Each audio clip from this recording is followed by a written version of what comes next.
ستاسو ما پلار وجلی او نیکه مو دله وجلی و چې تاسو بې ګناه بچي زموږ په روډ باندې په وینو باندې رغمن کړ ظالمانو. ځکه چې ظلم موږ سره ډېر زیات شوی دی. یو کور نه 13-14 جنازې اوچتې نو په هغې باندې زه خو نشم سوی. الله دې دوی ته صبر ورکړي، دوی ته دې الله اسانه کړي.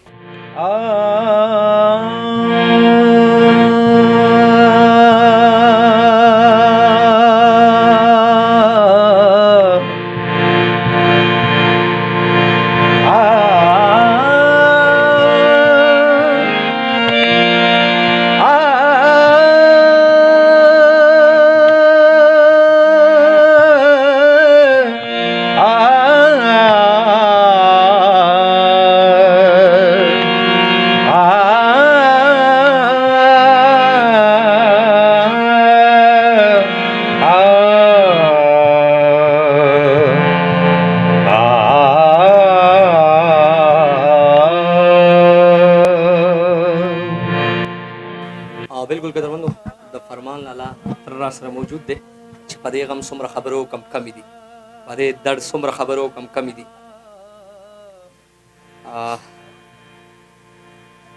ظلم دی، زیاتې دی او پښتون سره کېږي. ظلم دی او زیاتې دی، زما پښتون تار کېږي. در څو پورې به زما پښتانه تار کېږي او در څو پورې به زما پښتانه باندې دا بمونه او دا ګولې ورېږي. حاجي صاحب السلام علیکم. حاجي صاحب غم هم زورور دی، ستاسو اواز د پار راغو د پېښور نه. حاجي صاحب الله دې ژوندی لره. حاجي صاحب څه به وي غواړئ؟ زړه سره زه به څه ووایم، ډېر مې ووې پوه شوې، زړه مې ستړی شو. دا ظلم و ستم داسې ظلم زموږ سره شوی دی چې په پاکستان کې شاید که د چا سره شوی. زما تقریبا دغه 60-65 کاله عمر وي، خو ما چېرته نه دی اورېدلي یاره که داسې ظلم. یو نیم کس چېرته په دهشتګردۍ کې یا په دغه کې دغه شي، خو زموږ سره چې کوم ظلم شوی دی نو په دې باندې هر زړه جاړي. او داسې ظلم دی چې د بیان کولو نه دی چې خدای پاکه څه ووایو چېرته لاړ شو. دا واړه وتلي وو پوه شوې، زموږ څه خادي وه او واده و. دا واده نه بعد چې کوم دی نه په 20 کې خلک دا زنانه بیایي پوه شوې د پلار کره. نو دا زموږ د زنانو چې کوم دی نه بوتله هلته کې او دا یې پرېښود، بیا واپسې کې ماښام را روان و. یو ظالم درنده په ګرنیټ ارتاو کو په ګاډي ته او چې کوم دی نه په هغو باندې دا تباهي دا وکړه چې کوم دی نه پکې 14 کسان چې کوم دی نه شهیدان شو او 8 کسه زخمیان شو. نو اصلي خبر دا ده موږ د پاکستان حکومت عوام یو، په دې ملک کې پاتې کېږو. په پاکستان زموږ فخر دی. او داسې ورځ وه چې د ازادۍ ورځ وه، د 14 اګست ورځ وه. په 14 اګست کې خو هر د دې هر کافر دی که مسلمان دی، خو په دې ملک کې فخر کوي په پاکستان نه چې دا نن زما د ازادۍ ورځ ده. خو زموږ د بچو سره چې هغه ظالم کوم ظلم وکړو د ازادۍ کې چې کنه په وینو باندې رنګ کړو. زه حکومت ته دا درخواست کوم، خاص کر کې مرکزی حکومت ته، جناب عمران خان صاحب ته، چې تاسو مهرباني وکړئ. نن یو 18 ورځ ده، موږ د مرکز نه دا انتظار دی چې نن به دا آرډر راشي چې بای فوراً دی دا ظالمان گرفتار شي.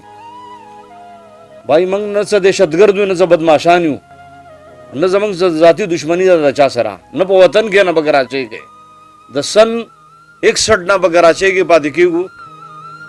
زما پلار هم دلته مړ دی، زما مور هم دلته مړه ده، زموږ بچي هم دلته مړ دي، زموږ مشران وروڼه هم دلته. دا ټول عمر موږ په دې کراچۍ کې تېر کو. زه تقریبا زما عمر ټوله حصه چې کوم دی نو په سن کې تېره شوه. زه خو د سن باشنده یادېږم. نو په سن کې خو ما ټول عمر مزدوري کړه، زما وروڼو ګډ ده، زما پلار هم ګډ ده، زما دا ورېرونه هم کوي. موږ خو د چا سره زیاتی نه دی کړی. او زما د بې ګناهو بچو سره شیرخوار چې کوم دی نو څوک به غېږه کړي وو، چا لا اوس چې کوم دی نو تللی زده کړي وو پوه شوې.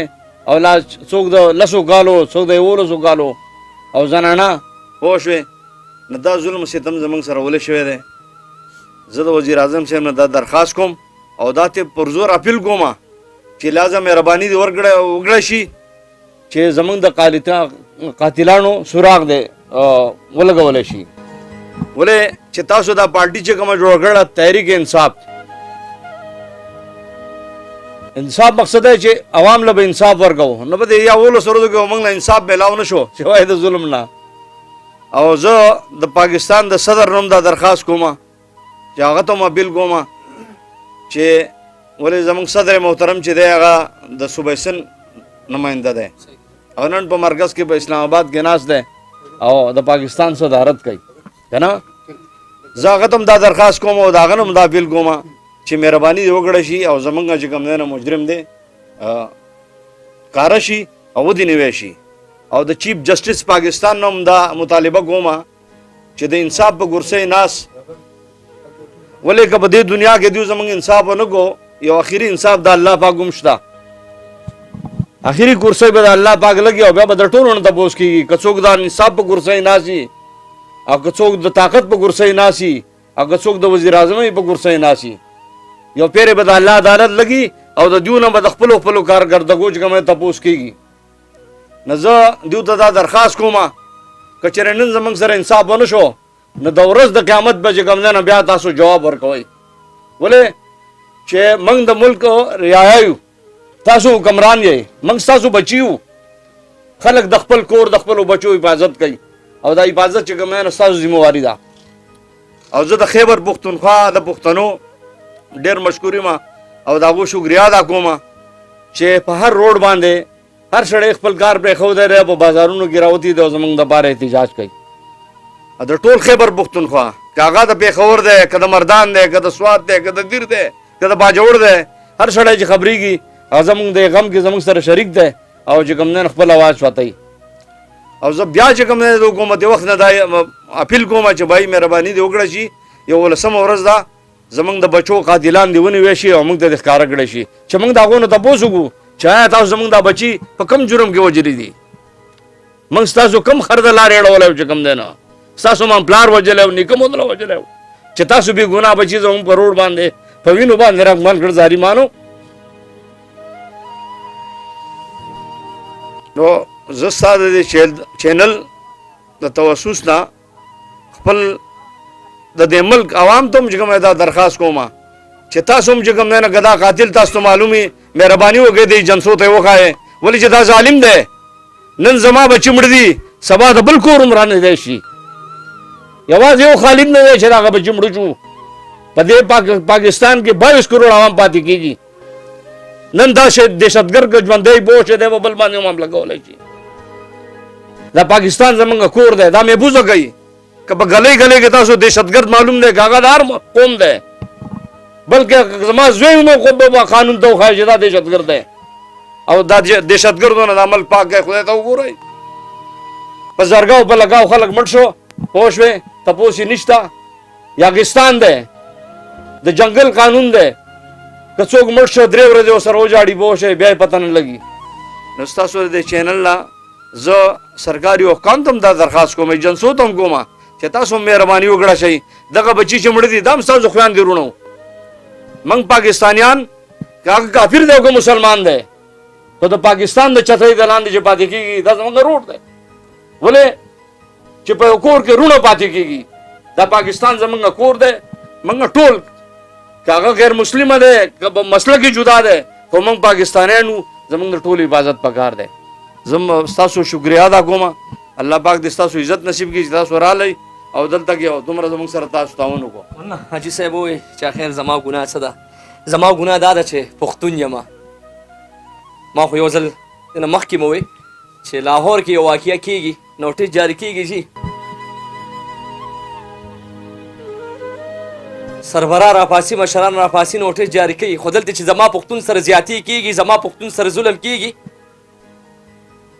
تر اوسه پورې پته نه لګي یار. او بیا نړه ښار چې په هر کوڅه په هر کور کیمرا موجود په هر سړک کیمرا موجود د هغې باوجود هم دغه کسان نه دي ګرفتار شوي. قدرمندو چېرته هم مزئ موږ سره یې اوسئ.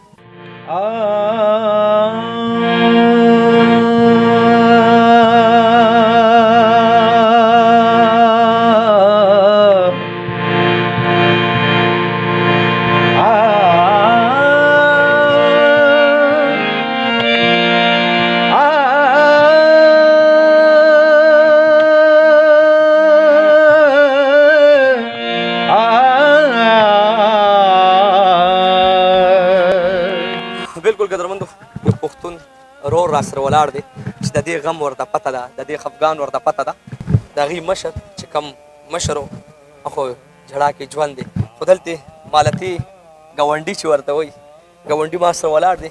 السلام علیکم. وعلیکم السلام. چا څنګه دی؟ طبیعت ښه دی؟ خیر دی الله فضل دی. پښتانه تار شو پښتانو قبرونه په کتار جوړ شو خو تر اوسه پورې چا پوښتنه تپوس ونه کړه.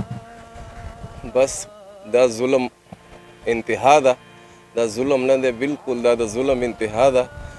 بس ستاسو توسره ایجنسی توسره الله دې کړي چې دا هغه زمونږ ظلم چا مونږ سره کړی دی هغه مونږ ته میلاو شي مونږ ته نه تپوس وکړو. اخته لاله خبره ده چې مونږ ته نه تپوس وکړو ځکه چې ظلم مونږ سره ډېر زیات شوی دی. د یو کور نه 13-14 جنازې اوچتې په هغې باندې زه خو نه شم سوی. الله دې دوی ته صبر ورکړي دوی ته دې الله اسانه کړي.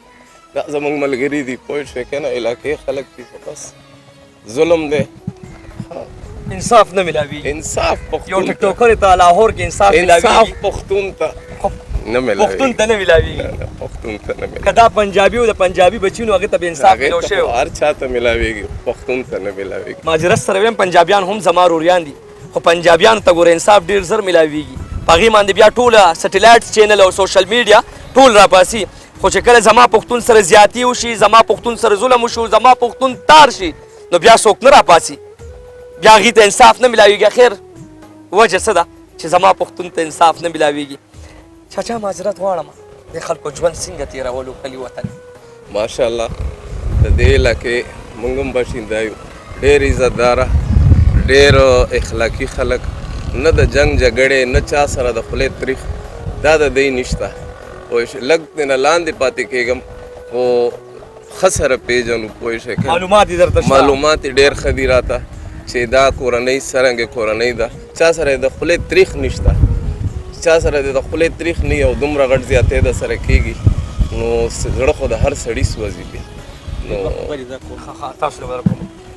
ډېره مننه حاجي صاحب الله دې خوشحال لره. حاجي صاحب دا د ستاسو خپلوان دا زما یو د ماما زوی دی سراج محمد خان یوسی جدیدي لکه چیرمن پاتې شو دی او په هر په سخته کې او د هر چا چې ظلم کېدو هغه بدن رسو لکه او بیا د دې فرمان علي چې دی هغه ان پی چې دی مشر دی جنرال سیکریټري دی هغه هم د خلکو سره هېڅ چا سره زیاتې نه دی کړی هغو سره چا زیاتې کړلی خو دوی چا سره نه دی کړی لکه د هر چا په سخته کې به دوی ولاړو لکه او دا داسې کورنۍ وه لکه زما خورزی وي زما د ماما زوی چې و میراج محمد خان هغه کور والا پکې پاک رضالله او زموږ د ماشومانان پکې پاک رضالله خو دا داسې کورنۍ ده چې یو داسې یو خلک بعضې خلک وایي که دوی سره زیاتیات دي یا چې ته د دوی سره دښمني نو د دې خبرې خو موږ لکه موږ ګوایو زما خپله کورنۍ ده لکه چې باید د دوی خپل خاندان دی موږ ټول